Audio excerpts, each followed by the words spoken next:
நண்பர்களுக்கு வணக்கம். நான் இரண்டாம் கட்டிலேருந்து தங்கராஜா பேசுகிறேன். பாருங்கள் நண்பர்களே, நம்ம வீட்டில் புதினா எப்படி இருக்குன்னு பாருங்கள். இதை நம்ம ஒரு 20 லிட்ரு பெயிண்ட் பக்கெட்டில் வச்சுருக்கோம். ஆனால் இதை மொட்டையாக வெட்டிட்டோங்க. நாங்கள் லாஸ்ட் டைம் நாங்கள் எங்கள் வீட்டுக்கு சட்னி வைக்கிறதுக்காக மொத்தத்தையும் அறுவடை பண்ணி எடுத்துட்டோம்.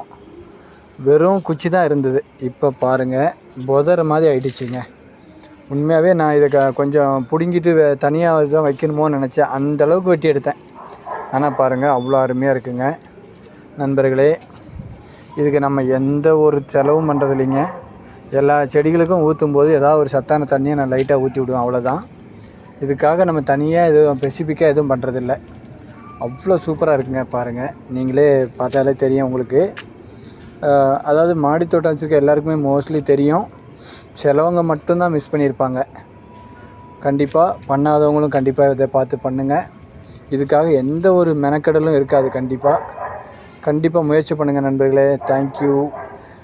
இது பார்த்திங்கன்னா உங்களுக்கு இதோட வாசனை அவ்வளோ அருமையாக இருக்குங்க. நம்ம ஒரிஜினலாக நம்ம வீட்டிலே வரும்போது, ஏன்னா இதுக்கு மருந்து உரம் எதுவுமே கிடையாதுனால பாருங்கள், எந்த ஒரு பூச்சி தாக்குதலும் கிடையாதுங்க. கண்டிப்பாக முயற்சி பண்ணுங்கள் நண்பர்களே. நம்மளோட சேனலை பாருங்கள், சப்ஸ்கிரைப் பண்ணுங்கள், சப்போர்ட் பண்ணுங்கள், ஷேர் பண்ணுங்கள். தேங்க்யூ. பாய்.